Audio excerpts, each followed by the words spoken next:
Okay, so our next speaker, Veronica McPherson, grew up in Pilbara.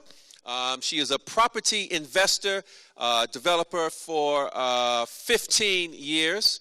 She has investors from across the globe that invest in her projects. She will be speaking on how to buy positive cash flow property with no money down. How many guys like that? How'd you like to buy something and not even have to put no money down? Does that sound good? Does that sound good? Get on your feet, make some noise from a girl from Pilbara. Veronica McPherson is in the house.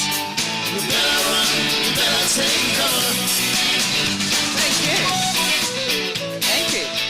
How about that intro? I'm impressed. And thank you for the energy, guys. Thank you very much. All right, so I am going to talk to you about the Pilbara. I know it very well. Jamie has in fact, come along and had a look with his own eyes at what we're doing up there. And I'm here to share some more education. Geez, you've had a lot today. I hope you can take this in. Let's see how we go. So I've got a presentation for you on some emerging cities. So over on the west, you've heard about what we do. We have all that mining stuff going on, right? Yep. Minerals, commodities, you name it. So we are based in Perth, but we're the largest private developers in the Pilbara region, where the central hub is of all those commodities. What do? We build, we lease, we maintain, we finance the end products, and we basically piece together real estate investment trusts that we've got, as you heard, global investors involved in. What I'm here to talk to you about today is the ability to invest in a project, in a property, for 100% finance, no money in, and it pays you from the day you invest. Sound good? How does that happen? How does that happen? Right, well, the team we've got is based in Perth, Port Hedland, Kuala Lumpur, Singapore, London, across the globe. We have investors involved. Some of them want to own the property, some want proxies, okay? We can offer through our finance team 100% finance deals. So I'm not too sure how this clicks through. You guys click through. So I tell you when I want to click through the slides? Okay, very good. So I founded this group, Macro Realty Developments Group. We've got a team of 27 people on our team, based in Perth, but around the globe we've got the sorts of analysts and the fund managers that you would need to piece everything together. We're a turnkey solution. So growing up in the Pilbara, I'm from a family of people that have worked on the projects. And the projects are all based in the central hub, about 2 hours from the nearest city. So who here has been to Perth? Yep. Anyone here been to the Pilbara? Yeah. The Pilbara's where all the jobs are. Right? So we've got the strongest population growth over to the west, strongest migration, and what we've got going on here has barely even started. So the dots and the projects you see there in red, they're the projects that haven't commenced. $91 billion worth. Okay, so it's bringing migrants in droves. What is it doing to the yields? This is the reason why it's cash flow positive. Have a look at the yields. So Newman, where we develop, Port Hedland, where we develop, 9 to 10% rental yields. Compare that to the East Coast, compare that to Perth. Doesn't compare, does it? Right? Usually you buy a property, you're negatively geared in the metro cities. This here, you're positively geared from the day you invest. Not only that, we've had the strongest capital growth rates for the last 10 years, according to Residex. So the reason why the strong rental yields, why the positive cash flow and the capital growth, all the people moving in for the projects. So have you heard of Gina Reinhardt? Yeah? Richest lady in Australia? Yep. Very well known in Asia. She had the biggest funding syndicate put together in Singapore. Her project is going to require 3,600 people all of a sudden. Where are they going to stay? Right? At the moment, a lot of them FIFO workers. Do you know what FIFO stands for? You got it. Who knows a FIFO worker? Yeah?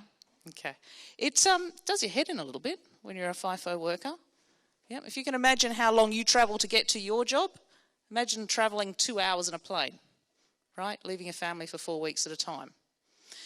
Tens and thousands of people are FIFO workers in Australia. So what are we doing? We're building for them. These are the sorts of things we build. We build as dense a project as we possibly can. So this is what we call a dual key house. Heard of those?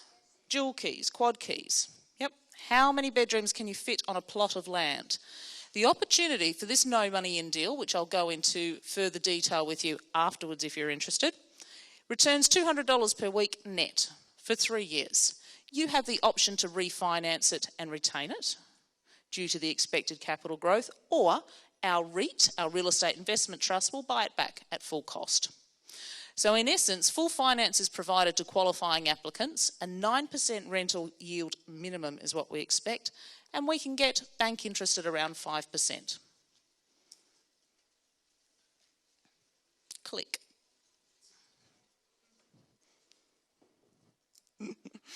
So where is this project? It's in Newman.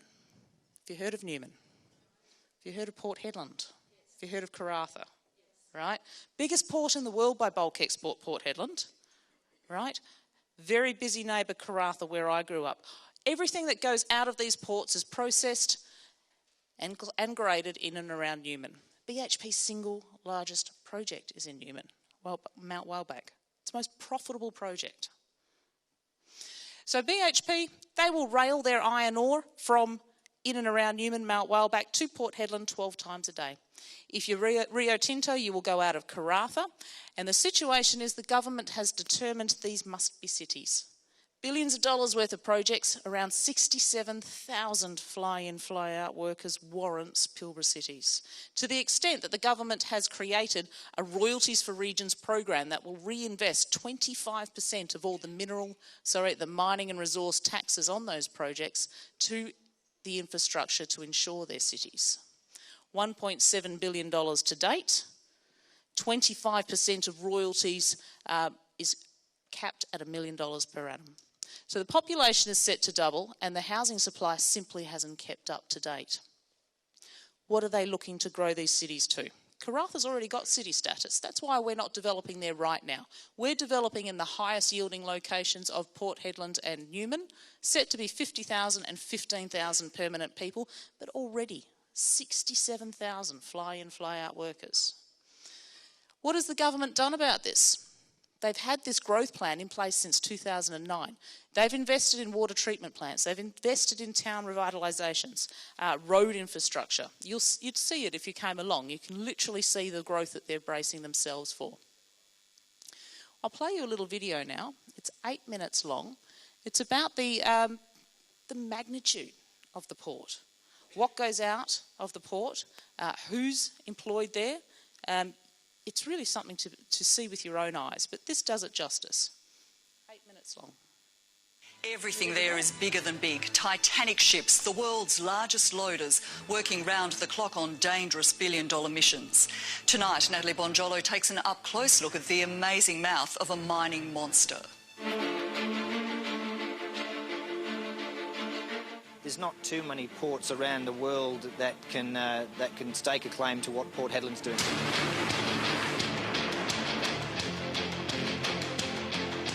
It has to be run with almost military precision.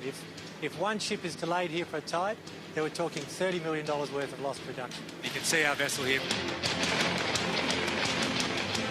It's the biggest boy's toy that you can handle. Welcome to Port Hedland. This is the engine room of the boom, the mouth of a mining monster. 1,700 kilometres north of Perth is the Pilbara town of Port Hedland, where WA's mining industry feeds the world's hunger for iron ore. This is the world's largest bulk export port. The sheer scale of what's happening here is extraordinary. They're shipping iron ore around the clock, and to get it out fast enough, it's a monumental mission, a massive land, sea and air operation. As dawn breaks, down below Port Hedland is pretty as a picture. Look at that sun. He's not flying the chopper, but Mark Eyre is a pilot, a marine pilot. And you can see our vessel here, Brendan, the one just coming through the middle of the pack there. 16 kilometres out to sea, an amazing sight. Wow, there they are down there. You can see the ships lined up like planes on a runway. Dozens of iron ore carriers, and they're literally banked up, smack bang, in the middle of the Indian Ocean. This one's just picked up its anchor. The vessel's proceeded to a designated position, which is the pilot boarding station. in preparation for our arrival.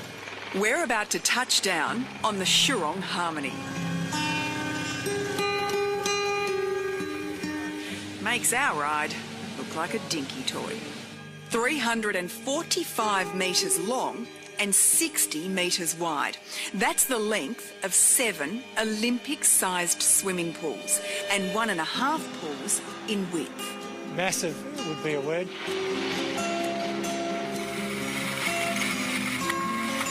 We might be in Australian water, but we've just landed on Chinese territory. Can you ask Captain heading and speed, course speed? 8 north, 190. As of now, it's Mark who's in charge of this monster. Okay, so there's the bridge. That's 6 stories above the deck. On the bridge, the captain hands over the keys. Morning, Captain. Morning, sir. Are your pilot today? Navigating a ship this size into Port Hedland is so risky, only a handful of people in the world can do it. It's one of the most, if not the most difficult port. When Port Hedland was built 40 years ago, a 14.5 metre deep channel was dredged 24 miles out to sea. With tides, the channel rises enough for a fully loaded ship to draw 19 metres of water, with a clearance of just 25 centimetres under keel. Port Hedland has a bit more limitations than a lot of other ports in the fact that we have very strong tidal conditions here. The tide can drop by up to 7 metres, leaving an ore carrier high and dry. If the port gets closed, we're talking more than $200 million a day in lost production. For any given ship, the sailing window is as little as 30 minutes. We sail quite routinely now 5 ships on a tide, which means that from the beginning of a sailing window to the end of a sailing window, we've got ships sailing 30 minutes apart. The slightest delay in berthing this beast could cost millions. If there's a delay, then one of the ships is going to miss out. We can't sail outside that window. These ships are carrying $20 to $30 million worth of cargo, so if a ship gets delayed, it's going to get delayed till the next tide. 20. Looks like plain sailing, but the slightest error could be catastrophic. So we changed from almost unlimited manoeuvring space, now with the point of no return. The width of the channel is 190 metres. The ship is 60 metres, but it's sailing on an angle, leaving just 45 metres clearance on either side. We've got a tide pushing us on the starboard quarter, which is why we're angled up that way. To steer the ship into port, it'll take a team of tugs. Each tug attaches to the carrier by rope. They'll just escort us in. From the main drag in town, a skyscraper sails by. From the bridge, it's a billion-dollar view. We regularly have 30 or 40 vessels sitting off the port. As Port Hedland's harbour master, John Finch oversees every vessel in and out. It's our jobs to make sure that the mining companies can successfully get their product out to their markets. Fortescue Metal is just one of the mining giants which transports its iron ore hundreds of kilometres to the port and onto its customers. Whether that be in China or Japan or Korea or any of the Asian powerhouses, it's our job to successfully manage that transition of product through the port. The carriers are loaded via massive conveyor belts. This one operated by a Fortescue worker sitting 10 stories high. This is one of the largest loaders in the country, and it's pouring out 8,000 tonnes of iron ore an hour. Now, to give you an idea of just how much ore that is, that's enough to make 2 small cars per second. Imagine 2 V-dubs per second, and it'll take more than 30 hours just to fill this ship. That's the equivalent of Beetles lined up bumper to bumper from Perth to Albany and all the way back again. Or enough ore to build 5 Sydney Harbour bridges, and that's just one shipload.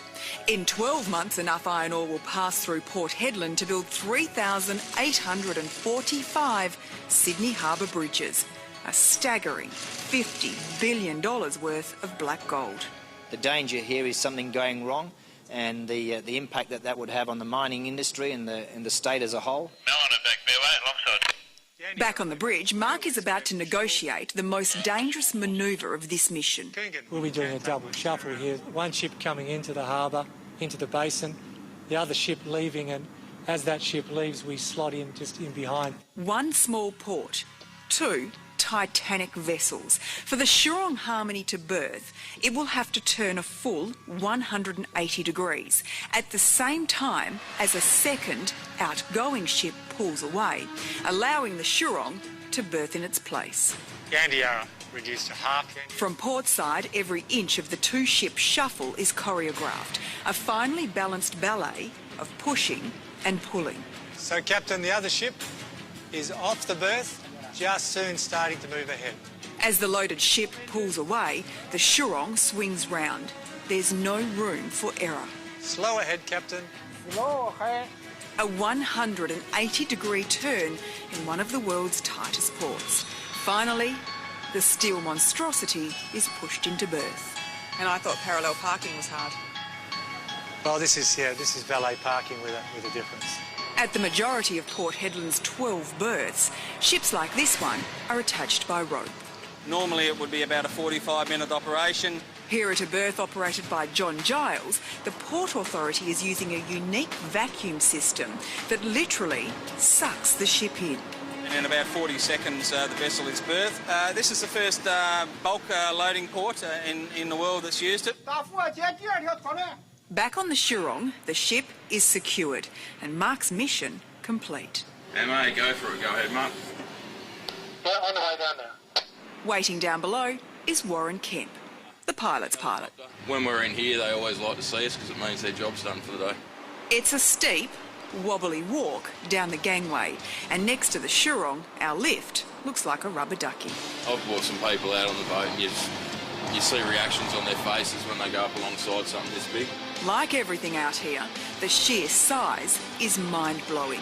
Big ships, big tides, big bucks. It's a supply chain, so everybody's got their little link in the chain, and we're only as strong as the weakest link. Tonight, when the tide is high, ships like the Shurong Harmony will deliver WA's iron ore from Port Hedland to the world. It's a fantastic feeling, and you really go home feeling good about what you've done.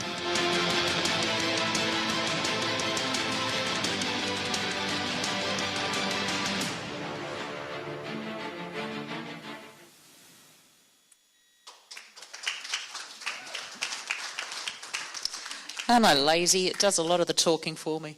So that there is the industry. I've got another video that shows you what the government wants to see in this region. New cities, basically. It's an emerging market. It's a brilliant opportunity for everyone that's been involved so far, and it's a brilliant opportunity for as far as the eye can see. I'll show you why. So here's what we've had population growth-wise in Port Hedland so far. 48% increase in population growth. So some people just cannot afford to live there. As I mentioned before, 67,000 fly-in, fly-out workers aren't accommodated in proper housing. They're projecting 105% population growth in the next 15 years. This is a serious issue. Some people have said it's Australia's biggest disgrace. I'll show you some photos, evidence of that. Australia's biggest disgrace, the way the people are being actually accommodated in this region. You hear about a slowdown, you hear about the drop in commodity prices. What does that mean for the biggest players? They may lose money. So how do you make up, if you're being squeezed on your margins, what do you do to continue making your revenue? You squeeze your staff and you do volume. You produce more. That's exactly what BHP and Rio Tinto are doing. So this is actually in a Singapore article where another one of our offices is based. They've literally invested billions to raise low-cost output, even as the prices fall, looking to boost their sales and force out less competitive rivals. So here's the cost curve, right? Here's what it costs Rio Tinto and BHP to produce iron ore. $40 a tonne if you're Rio Tinto, $44 for BHP. With iron ore prices at around $60 a tonne, the lowest they've been in a long, long time, Rio Tinto is still making a 50% profit. What business dreams of making a 50% profit in the low period?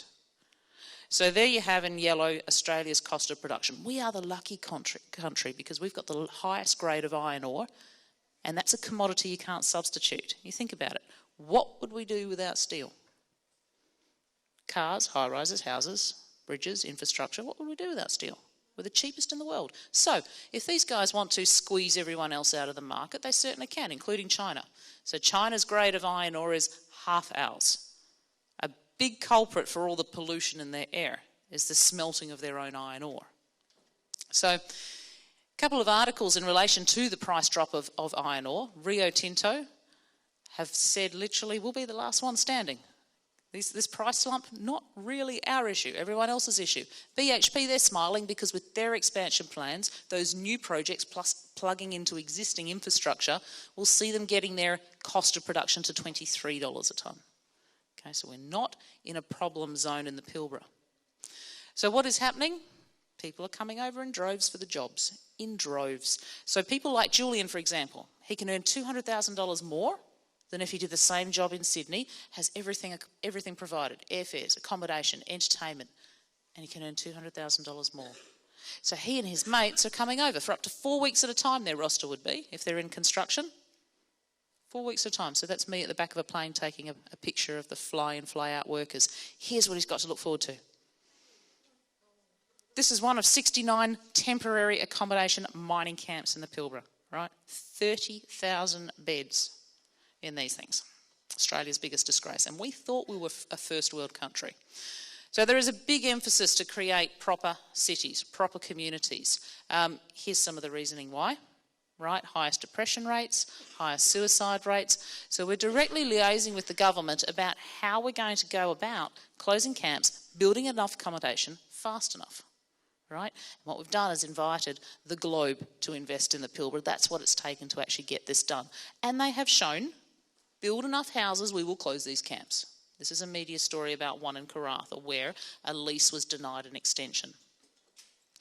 There's been several inquiries into the mental health of FIFO workers. Shining a light on FIFO mental health came out at the end of last year.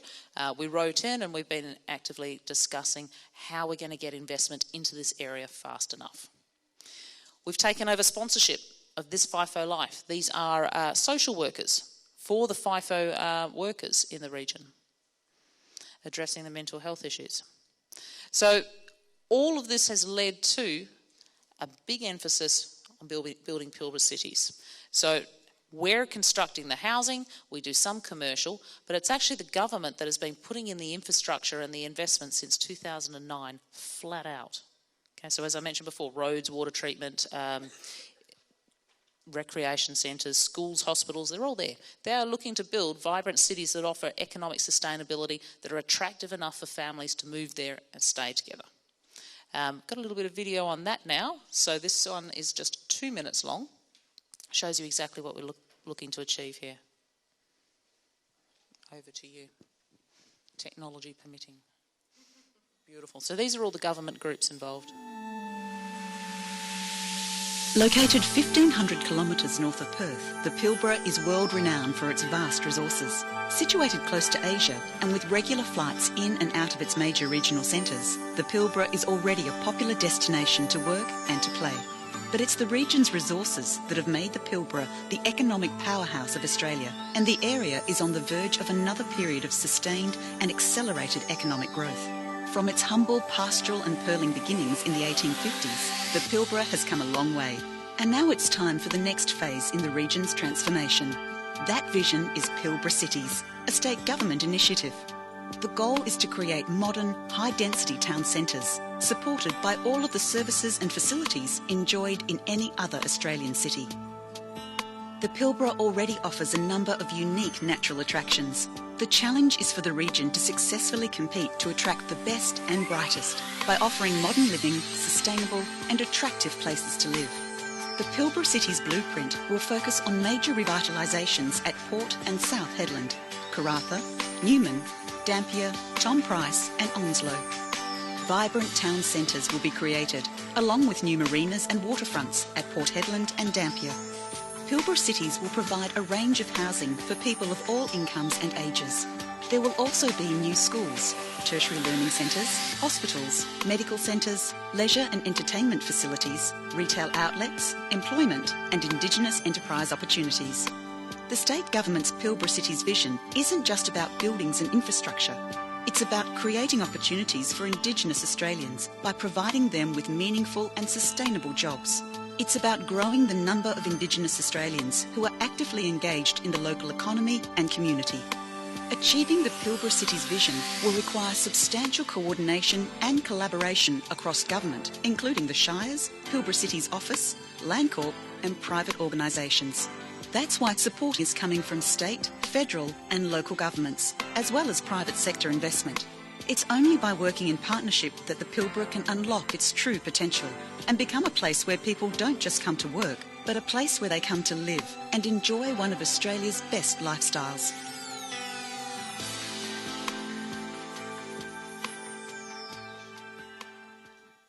Pretty clear, isn't it? It's really clear what they're looking to achieve. So, clicking through to the slide now. We don't expect the globe to stop wanting steel, right? We don't expect there to be a slowdown in the demand for steel. This is the Bureau of Resources, Energy and Economics. Their forecasts are showing an 85% increase in the demand for steel, which means we've got a lot of building to do. So there's 3 phases, according to the analysts, for what iron ore is actually doing. So if you were to drill down and do your due diligence, exactly as we have done, we have analysts on our team, we have institutional funders, we have hedge funds, we have pension funds, all involved in building in the Pilbara. What you'll find is that although we've had the peak in pricing, as a result of that we've had a boom in infrastructure, and now with the prices coming down, we're having an increase in volume. Volume equals workers. Workers need accommodation. So we're onto it. The reason why the accommodation hasn't kept up, 4 main reasons. It does flood there. So you might notice that all the cyclones, if they're not in Queensland, they're in the Pilbara. Okay, so we have cyclone parties up there at least 3 times a year. Native title. The Indigenous people actually own the majority of the land in the Pilbara. Which Indigenous groups? We don't know. They don't have a proper title system. We literally don't know who we're negotiating with. The cost of services and financing since 2008. They're the main reasons why supply hasn't kept up. And we know what's ahead of us. We know our numbers. This here is where we have a current no money in deal opportunity available, the one I showed you before. Number 3 is the one that we haven't started constructing houses on, but we have 244 titles. That'll be 440 dwellings that we're delivering. And this one here is if you're prepared to live there. The government released via a ballot system land to a preference for first home buyers and local owners. Everything else has nothing approved for the foreseeable future to be developed. And I'll show you some images of what's there now. So our first 100 houses completed at the Curra Estate. It was the largest private subdivision of the time. Again, dual key houses, quad key houses, 6 bedrooms, 4 kitchens, 4 bathrooms. How many people can we accommodate on a plot of land? Because there was no more land. This is what we've achieved so far. So landscaping's in, play areas installed, and we pre-sold as many as we had to pre-sell to get the finance, to get the job done. Now what we're looking to do is retain the balance of the properties. So we're up to leasing some of them. Now what we're looking to do is build and retain. Clicking through. Yep. So we've got roughly on that site, sorry this clicker is a little bit sticky, we've got roughly on that site another 100 houses to build. And on the next subdivision, the largest one in the Pilbara, you can see the scale of it there, that there's a dump truck. We've got more opportunities for both overseas investors and local investors to basically come together in a way that sees no money opportunities available. So these are the sorts of things we will build on our subdivisions: low rises, high rises, houses, potential rent returns of 8 to 12%. So we've been at this for a long time, and I mentioned we've got the finance broking division in-house. Some of you may already know Sally, and you could meet Sally afterwards in the break. We have the ability to offer 100% finance on some of these opportunities. Another thing we can actually introduce as a strategy is the way to make money from not owning a property. Who'd like to make money from not owning a property? Yeah, yeah. So $100 a week, $5,000 a year to be a proxy, to make money from not owning a property. Does that sound interesting? I will explain afterwards.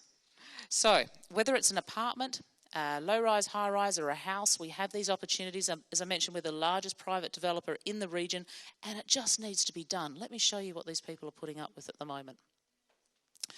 We're also starting venture capital funds. Okay, venture capital funds to try and get the amenity there. It's all very well to build the housing and the accommodation, but at the end of the day, are people going to want to live there if there's nothing to do, if there's nothing to spend your money on? You should have seen the fuss when Dome came to Port Hedland, right? It is the only place you can get a good coffee. So the next opportunity is venture capital funds. That's where we're moving to at the moment. So small businesses will change the world, not governments, says Sir Richard Branson. Our travels, our international investment have led us to getting some advice from the best of the best, and we've been actively involved in supporting small businesses in the region. So these are two of our businesses up there, Pilbara Short Stay and Hedland Business Centre. This is some of the reason behind why we can offer fixed returns, no money in deals. We have all the relationships up there with businesses and tenants. Accolades. Recently we've been nominated for Entrepreneur of the Year, so you will notice us in the media more and more. We've been fairly well under the radar now, and hopefully our good work will see Virgin Unite into the region as well. So if you haven't read the book Screw Business as Usual, those that continue with business as usual, focus solely on profit maximisation, will not be around for long and don't deserve to be. Our business is all about developing this region fast, okay, and making it happen. So a lot of what we do is not so much about profit, it's about getting the job done. Hence the opportunity for you guys for unique strategies and to invest in deals that are effectively no money in. Just making it happen. So development fixed return opportunities are 8 to 20% paid monthly. It is basically a rental yield that you'll enjoy, and license funds for debt and equity, Pilbara Venture Capital, all the sorts of things we're involved with at the moment. Here's what people are in at the moment.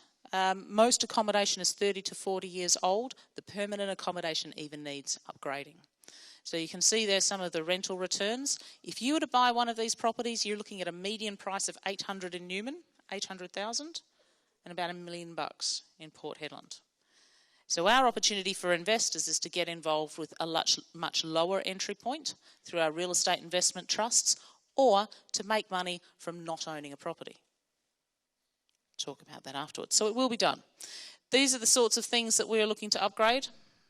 The government has set the pace with the infrastructure. They have not kept up with the pace of actual property development. So who's been to the Pilbara? Okay. So if you are interested in a no money in deal, if you are interested in cash flow from real estate, you need to talk to us. You also need to be comfortable with your investment. So what we do every month is we do a Kick the Red Dirt tour. Red dirt because it is bright red. When you go there, you'll see it with your own eyes. It's just luminous with the iron ore. We're actually going to provide it for free to the 21st Century Group. So normally we will charge up front, and that will come off people's investment. Because we are looking to get our next 2 subdivisions done quickly, we have an opportunity where you can get no money in deals and you can come and do your due diligence on us. So they are emerging cities. They're extremely high yield. The rent returns are above the cost of bank interest, and we can offer 100% financing through our models and our alliances offshore and onshore. Now, I'm sure you have a lot of questions, so I promise you I'll answer all of them after this session. And Sally is one of our key finance people. So the way this will work, if you have a look behind you, we've got this lovely lady, Sally, waving.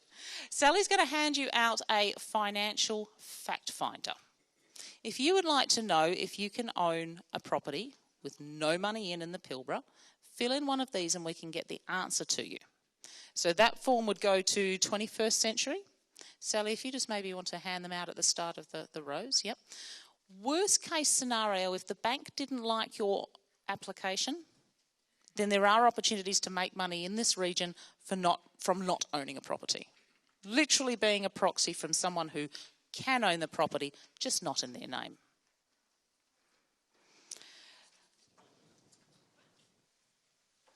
Okay, coming around now. So my time's up. We can... When shall we collect these, Jamie? What's your preference? Jamie's out of the room. What's your preference, Fabe? When would you like to collect these forms? The end of the night? Yep. Okay. So at the end of the night, we those forms you can hand them in to any of the 21st Century team, and we'll be in touch to let you know which opportunities we can extend to you. As I mentioned, we've got 3 large subdivisions up there, so we can generally help everyone to create some cash flow from positively geared property, and as a result, make a huge social impact by delivering to this region. Thank you for your attention.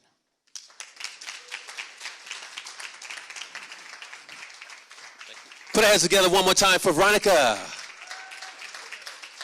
Okay, so the forms are going around. Fill those out. Veronica and the team are going to be in the back of the room. So if you have any questions, please, now's the opportunity to go and speak with them. We're going to have a 5-minute in-the-room break, and then we're going to bring up our next speaker. So once again, go to the back of the room, find out more about the properties over at Port Hedland, and we'll see you in about 5 minutes, and we bring up our next speakers. Thank you very much.